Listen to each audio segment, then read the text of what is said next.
Hi guys, happy Friday. Sorry, it's late for the read aloud. I know you guys are itching to find out what has happened. So this is chapter 21, 28, Pencil Fail.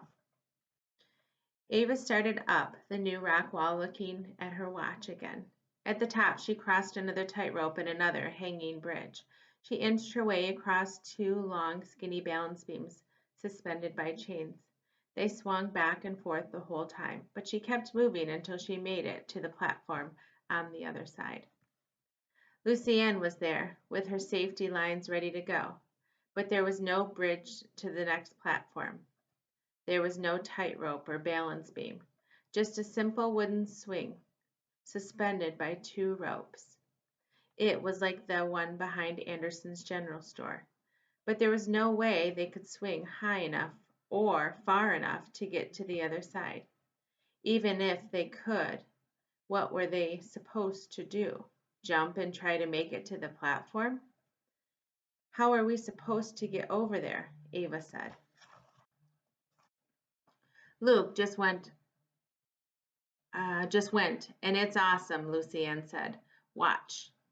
All at once she reached for the ropes and jumped off the platform onto the swing. The swing flew across the clearing, zipping along a cable that Ava hadn't seen before. When Lucy Ann got to the other side, she jumped off onto the platform, unhooked her safety lines, and stepped out of the way. All clear. Without Lucy Ann's weight on the swing, a counterweight under the platform pulled it back until it was swaying gently from front of Ava. Ava looked at the swing. She looked at her watch. 12:30. Her mother was probably leaving for the doctor's office now. What if the pencil was right? Would they be able to tell if the cancer had spread? This one looks cool, Jason said, as he stepped from the balance beam onto the platform behind her. Want me to go first? No, that's okay. If Ava stayed, she'd think too much, and even flying through the trees on a swing of doom was better than thinking about her mom. She clipped her safety lines, stepped out the swing, and rode it to the other side. Onto the pink course now, Lucy Ann said after they'd both climbed down the ladder. The pink course started with a swinging bridge, and that was okay. There was a tightrope and a short zip line. Ava was starting to get the hang of those, and they were fun if you could convince yourself that flying through the trees really fast wasn't a horrible idea. After the zip line, there was a tightrope with punching bags suspended over it every few feet. Lucy Ann was edging her way across. Every time she got to one of the punching bags, she'd grab on to the safety cable and lean way back, then scoot past it and push it out of her way. When she did that, the punching bag swung and tried to knock her off the tightrope. Because hula hoops made life too easy, apparently. Ava cursed the course designers again. But she made it across with her heart pounding and felt strangely powerful when she looked back. Take that, punching bag, she thought. Take that. Jerky adventure course designer.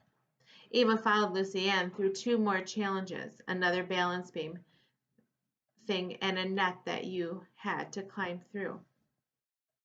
One course left. Here we come, Red.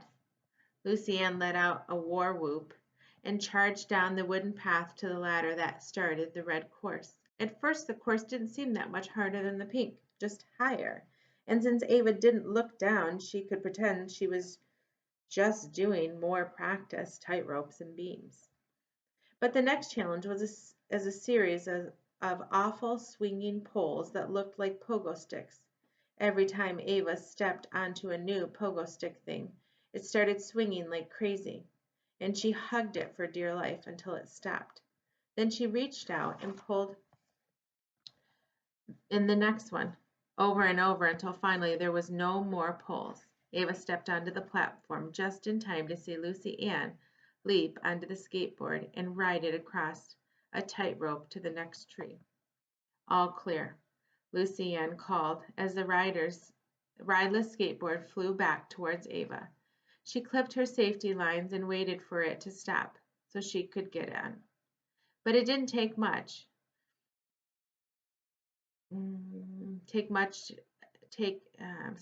But it didn't make it all the way to the platform. Ava stretched her foot out a little, but couldn't reach it. She scanned the ground for someone to come fix it, but cute Tom was nowhere in sight. Come on, Lucy Ann called from the far platform. It's broken, Ava yelled. I can't reach it. Lucy Ann laughed. It's not broken. You have to jump. The skateboard was about 3 feet away. Ava couldn't jump that far, but she'd never jumped that far onto a thing that was then going to fly across a tightrope. Jason had 2 pogo sticks left before he got to the platform. If Ava waited, she could let him go first. She looked at her watch. 1:02. Mom would be at the doctor's office by now, probably in one of those crinkly paper gowns. Ava's stomach tightened. The pencil had to be wrong. It had to be. It was wrong before about the Jason thing, wasn't it? The question gnawed at her heart until Ava did the only thing she could do to forget about it. She jumped. The skateboard nearly flew out from under her when she landed, but she flailed her arms and leaned forward. She was going to have to jump again onto the platform, but before she could make her legs move, the skateboard banged into the platform and threw Ava forward. The mat wrapped around the tree would have stopped her, but she fell hard on her knees on the platform instead. When she reached out to stop herself from hitting her head, her hands scraped over the boards too. Are you okay? Jason yelled from across the clearing. Yeah, Ava called, even though she was only kind of okay. When she caught her breath enough to stand up, her hands were scratched and both knees were bleeding. She unclipped her safety lines and moved to the other side of the platform. All clear, she said. While Jason attached his safety lines, Ava took a deep, shaky breath. She wasn't ready to keep going. She wasn't ready for anything. She looked at her watch. 1:05. When Ava got home, it would be done. Mom would know. Maybe she'd even know what percentage of people with her kind of cancer survived. They talked about that on Boston Med all the time. The 40% survival rate, or a 20% survival rate, sometimes worse. What had the pencil said about the kind of cancer Mom had? And who knew if it was even true? Ava sat down on the platform and tucked her scraped up knees under her chest. She was tired. Her arms hurt and her hands burned, and her scraped knees were throbbing and pounding. Racing heart couldn't keep it much longer. Maybe the pencil would be wrong. Maybe her mother didn't have cancer at all. It was wrong before, about Jason liking Sophie, wasn't it? Jason jumped from the skateboard just before it hit the platform. That was apparently how it was supposed to work. Ava stared at him. Had the pencil been wrong? Whoa, Jason looked at Ava's bloody knees. That's probably going to need some first aid from the reception area. There's only one more obstacle, and then we're done. What if the pencil hadn't been wrong after all? Did you used to like Sophia? Ava asked. Huh? Did you used to like Sophia? Jason tipped his head and looked down at Ava. I do like Sophia. That's why I asked you if she was still into me. But you were going out with Jessica before that, like 2 days before. Did you like Sophia? Well, yeah. I've had a crush on Sophia since I moved here. But then Brady told me Jessica liked me, and she's pretty cute, so he shrugged. We broke up, though, so if Sophia likes me, that would be great. Ava wanted to scream. She wanted to shove Jason off the platform. The pencil hadn't been wrong. The pencil was never wrong. Mom had cancer. If she didn't know for sure already, she was about to find out.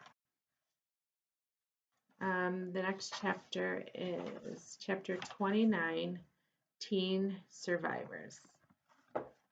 Have a good weekend, guys.